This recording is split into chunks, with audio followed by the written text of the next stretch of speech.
Welcome to One Haas, a podcast devoted to bringing the Haas community closer together through your stories.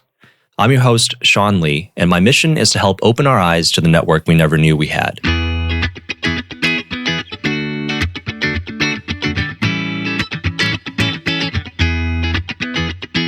So today I'm joined by Steve Keim of the Full-Time 2019 program. How's it going? Pretty good. Let's talk about your background a little bit. Yeah. Let me just preface this. I've heard your name so much that I'm actually glad that we ran into each other today at this DCF event. You can find me at all the finance functions around campus. Yeah. So your background is in accounting. Yep. Correct? Yeah. So I studied accounting undergrad at Arizona State, went on to pursue a master's degree at USC in accounting, received a CPA, but during my time in my master's degree, I decided that I didn't want to become an auditor, for various reasons. And so instead I went into a consulting type role at a economic consulting firm. And what'd you do there? Yeah, so I worked at a place called Cornerstone Research. Those of you who are familiar with the space probably will recognize the name, but if you're not, economic consulting is sort of a term that is used for consulting and litigation. So we would do economic and financial analysis generally at the request of attorneys to help companies understand the implications of a lawsuit that they may be engaged in.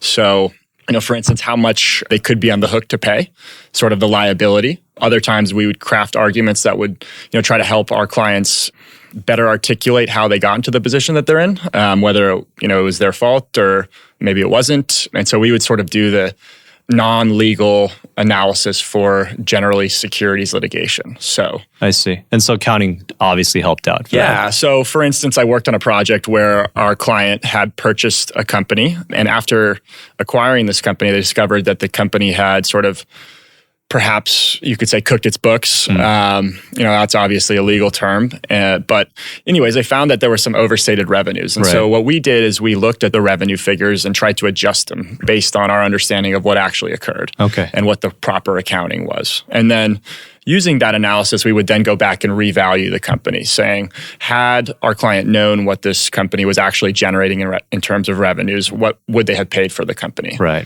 And so the difference in price, what they actually paid versus what they probably would have paid had they had the full truth, is the damages. And so those were the types of projects that we worked on quite frequently. I see. And so what attracted you to the finance realm? Now or previously? I guess previously and now. Yeah, So I started out studying accounting and I found the problems there, call me a nerd or whatever you want, but the accounting problems were quite interesting because you're set up with a structured framework. Similar to law, you're given a set of rules. And how you deal with those rules and how you apply those rules can really affect your business dramatically. So I really liked thinking about problems from a logical perspective, given a framework of rules. And so then taking that a step forward, realizing that finance is kind of the next step. In other words, you've got these numbers, you've got these accounting numbers that you can sort of use to your advantage or disadvantage. Now, what do you do with them? You have to digest them in order to take action. So this is what drew me into investment banking. So for the summer, I'll be spending my summer at Morgan Stanley in their Los Angeles office, working across a mergers and acquisitions team and a coverage team, a team that covers West Coast companies. And so very excited to see, how that fits into kind of my intellectual curiosities and, my long-term sort of career vision. Coming to school, did you explore any other career paths? Well, certainly have had many conversations. I'm also a chartered financial analyst, which sort of lends itself really well to portfolio management. And as many people are aware who have tried to pursue that career path, it's sort of nebulous, kind of difficult. You have to kind of go figure it out on your own. Whereas investment banking, at least for a summer internship, was very well structured. From day one at Haas, I knew kind of what I needed to do to get the job. There's basically a checklist of things that you do. And if you do those things and you do them well, then you're all but guaranteed a position for the summer. And another function of it is if you're coming in as a first year, and you think, well, maybe I want to do banking, maybe I want to do something else. I mean, I sort of knew I wanted to do banking, but if you're unsure of it, the thing about banking is if you don't do the summer internship, it's unlikely that you're ever going to be able to get the full-time position. In contrast, consulting, for example, if you do a banking internship, you may still be eligible to go back and re-recruit for consulting afterwards. But just the way the banking industry is structured and the competitive nature of it, the internship is a sort of a critical factor in you being able to get a full-time position afterwards. So structurally, you sort of have to do the internship. If I was to advise somebody kind of on the edge, I would encourage you to do the banking internship to give it a shot, because it's your one shot. It's interesting to bring that up because you just reminded me that I remember there's one student that did both. Clarissa maybe? Yeah, Clarissa did both banking and consulting this past summer, I believe. Yeah, that's an exceptional case. I don't know the story there, but certainly one that's enviable. We'll find out when I talk to her. Yeah, I would be. I'm eagerly waiting. Yeah, it's a lot of people have actually asked for that interview. So let's walk back through the beginning, because you've been here for a year now. Yeah, it's crazy. Yeah, right? Just about a year. And what was it like from the beginning? Kind of talk us through the timeline. It's funny because this morning, I talked to Bill Rinfus, and he walked me through the timeline as well. But I just want our listeners to hear, what is that timeline like? Sure. Beginning in August. Yeah, it starts pretty much in August. And I'll get some of the dates wrong here, but I'll try to get the chronology right. But basically, first day on campus, you're still getting your wits about you, trying to figure out where the different classrooms are. But before long, you'll get an email about a panel. Lots of panels. There's different career, I can't remember what they call them, but basically they're teasers. They'll have one about consulting, they'll have one about banking, they'll have one about asset management. And basically current students who had completed an internship in that field will sort of present their experience. The career advisors will kind of give an industry overview, what the jobs look like, what the salary looks like, what the hours look like, all those sorts of things. And so that's the first thing. They call it a primer, now that I can remember that. But with banking, after the primer, you're pretty much given a week before you have to decide whether you're interested in. Yeah. Because the banks show up to campus very quickly. Yeah. And they come frequently. So I think for about a period of 4 weeks, we had probably 4 banks showing up Monday through Thursday from 4 p.m. to 5:30 p.m. And what at Haas, we call these tent events, but really they're just company presentations that are usually followed by a mixer. Right. And the great things about Haas is, we're a small campus, we're a small community. So you really get a great chance to meet the bankers and really talk to them about their careers and what they find interesting about their careers, and then how their company differentiates itself from others. Right. So that's a great way to kind of get to know people and get to know the industry early on and start making connections. After that, the finance club, and with help from CMG, we schedule treks. We call them treks, but basically you go to the company's office. So you'll go to JP Morgan's office, and they'll bring out some different people that didn't come to campus to present about their career. Right. And another opportunity to learn more about the company, to meet more people, and just to get a better sense of what the industry is all about, where you fit into it.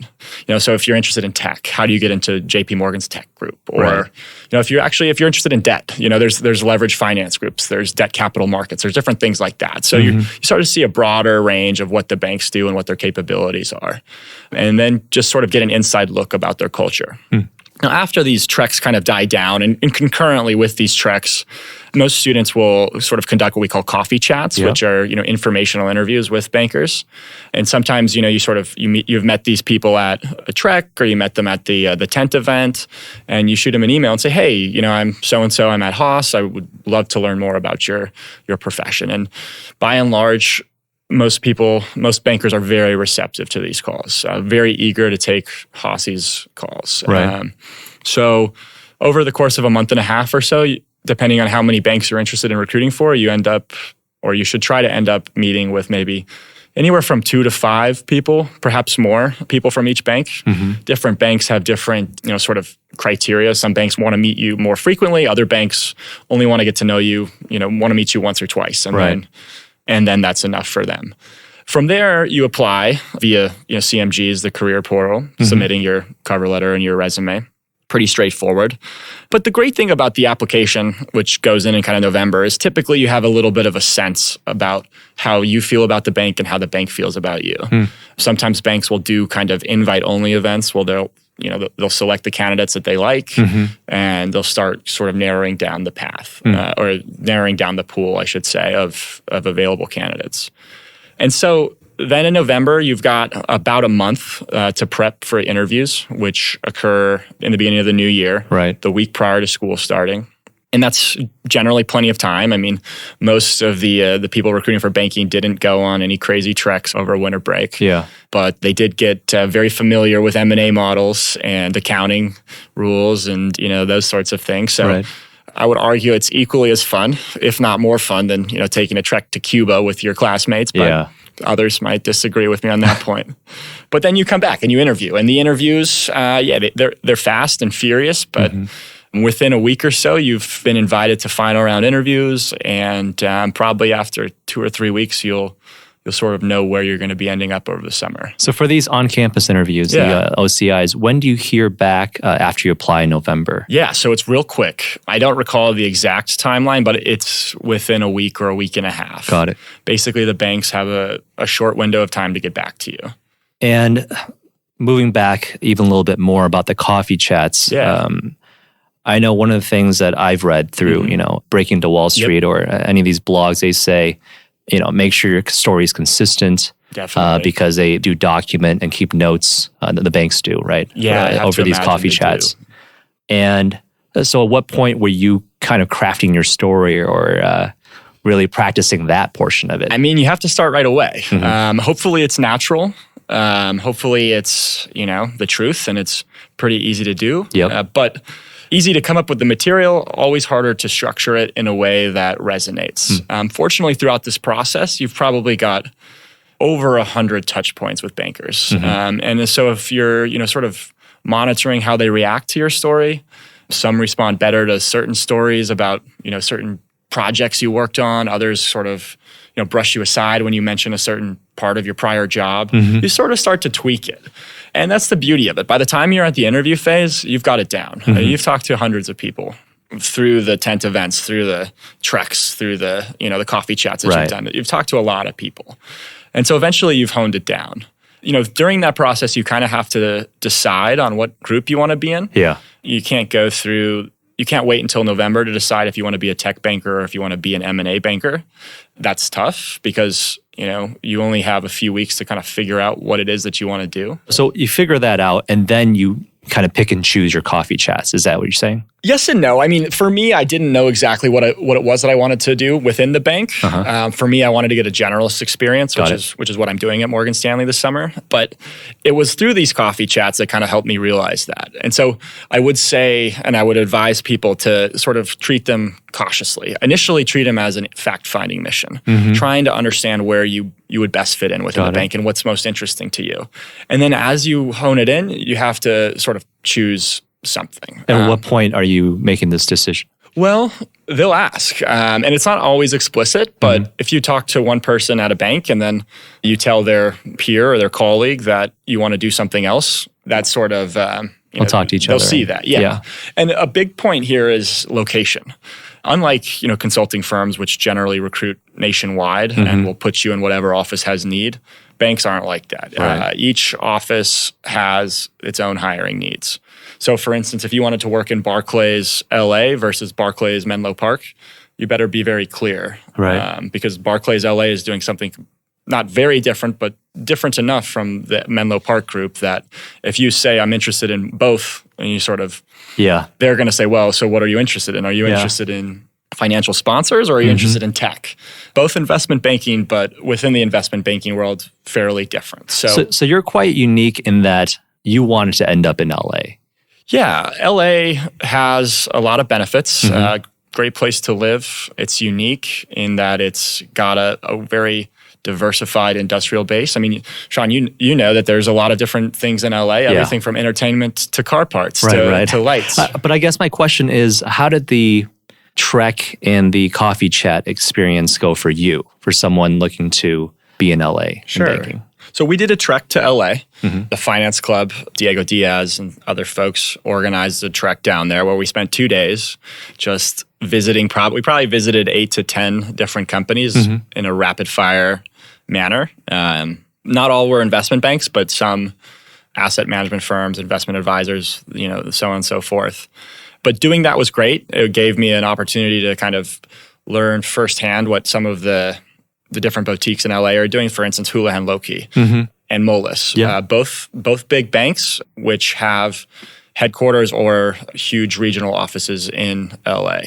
I believe Moelis is now headquartered in New York, but Ken Moelis spends a lot of time, from my understanding, in LA. So, sort of a flagship office.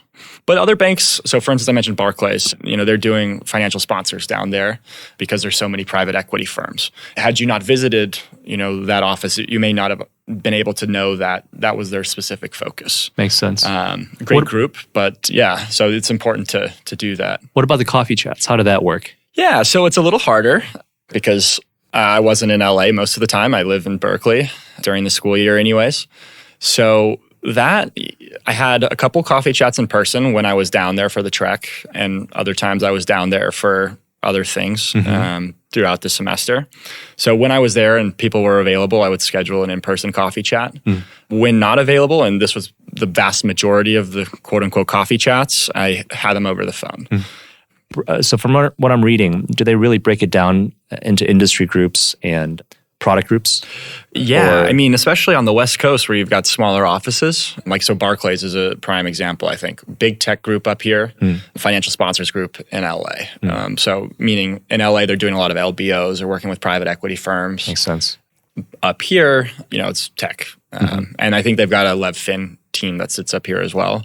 That might be just sort of dedicated to tech. I'm not entirely sure, but if you're interested in LA and you're interested in Barclays, for instance, it's helpful to say why you might be interested in sponsors. You're the only one that's going down to LA for an internship, right? Yeah. We had a few people recruiting, including the second year. Okay. But I don't think anyone else landed a job down there this year. So during your treks and coffee chats, did you speak with a lot of Haas alums? Yeah, it depends.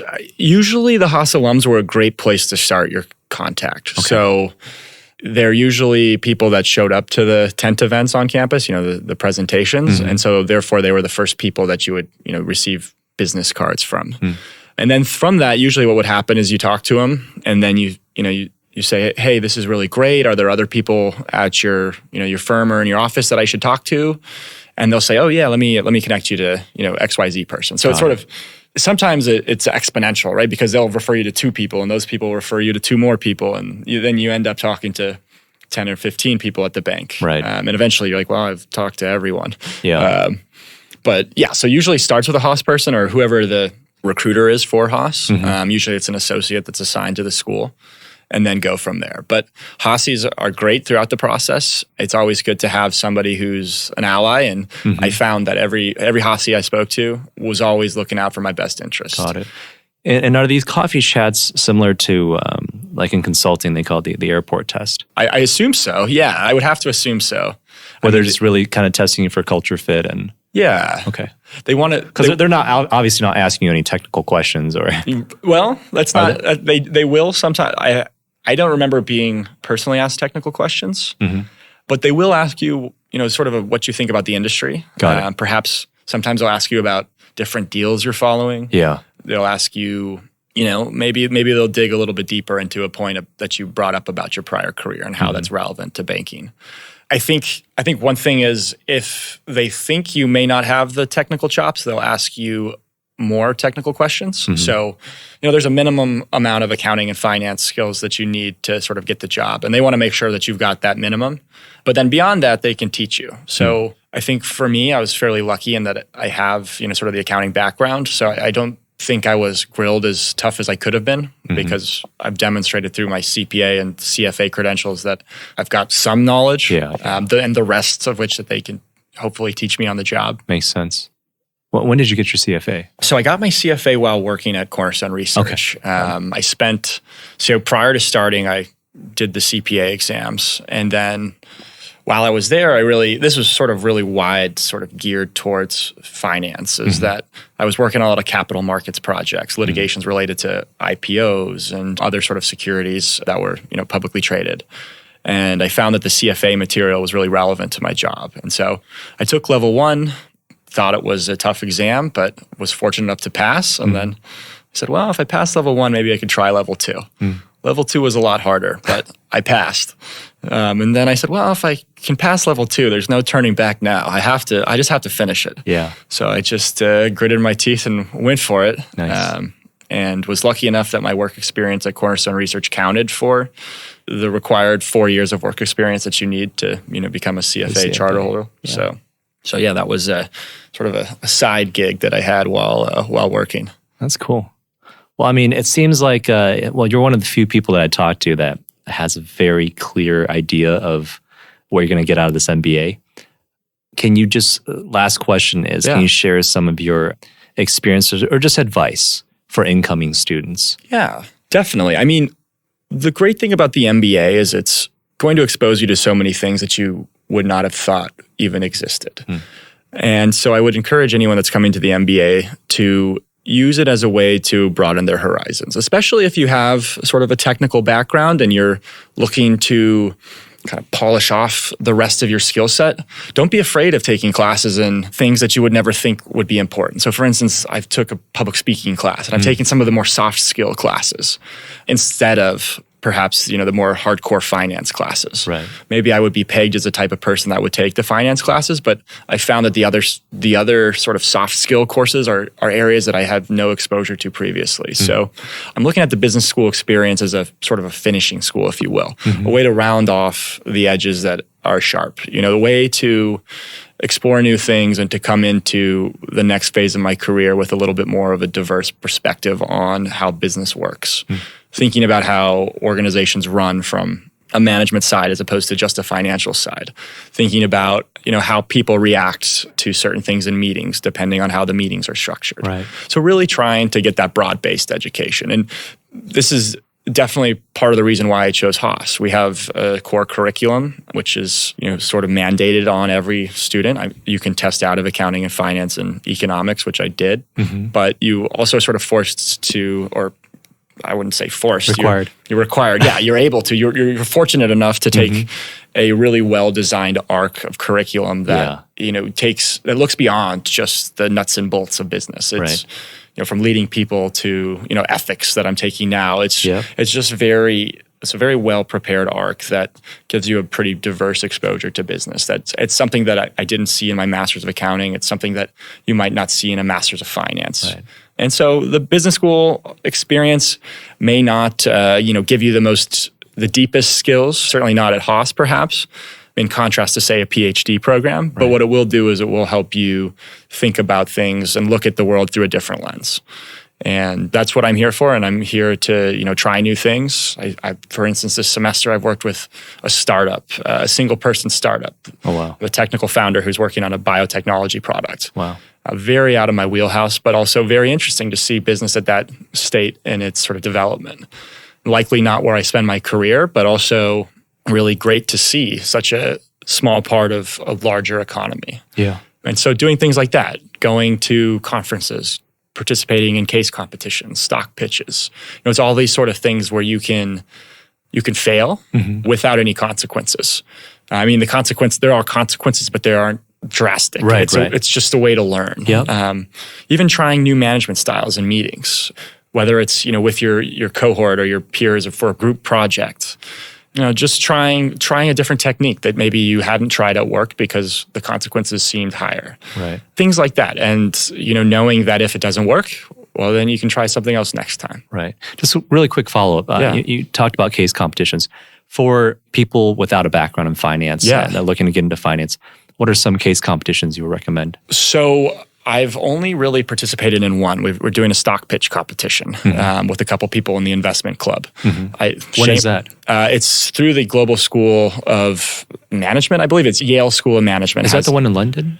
No. So this is one through Yale. We put together, so Jake Wamala, Dan Clayton, Melissa Holm, and TJ Bakshi and I put together a portfolio back in October of 5 stocks that we've been tracking, and we're tracking till the end of May to see how they perform. Right now we're in number 1. Nice. Shameless plug. We're up 26% on our benchmark, the S&P Haas. 500. Yeah. Fortunately, we've had some bad returns in the S&P 500 and some good returns in our portfolio. But we're hoping to finish off the month strong. That's great. So we put together a stock pitch and a portfolio related to the pitch, and been tracking it closely every day. Well, best of luck to that. Thank you. I have a feeling that we're definitely going to try to follow up with you. That's right. I appreciate that. After your internship and kind of see how things go. Yeah, definitely. I look forward to it. Thanks for being on today. Yeah, thanks, Sean. I appreciate it. Thank you for tuning in today. My aim is to bring the Haas community closer together through your stories. We're always looking for Haasies willing to share their stories and experiences so that we can give you more insights into the different programs, different careers, and ultimately different perspectives. We hope you enjoyed today's episode. Please feel free to email me for suggestions on how I can improve this podcast, or if you have any recommendations on people or content you'd like to hear. My email is reachsean@berkeley.edu. That's spelled REACHSEAN@berkeley.edu.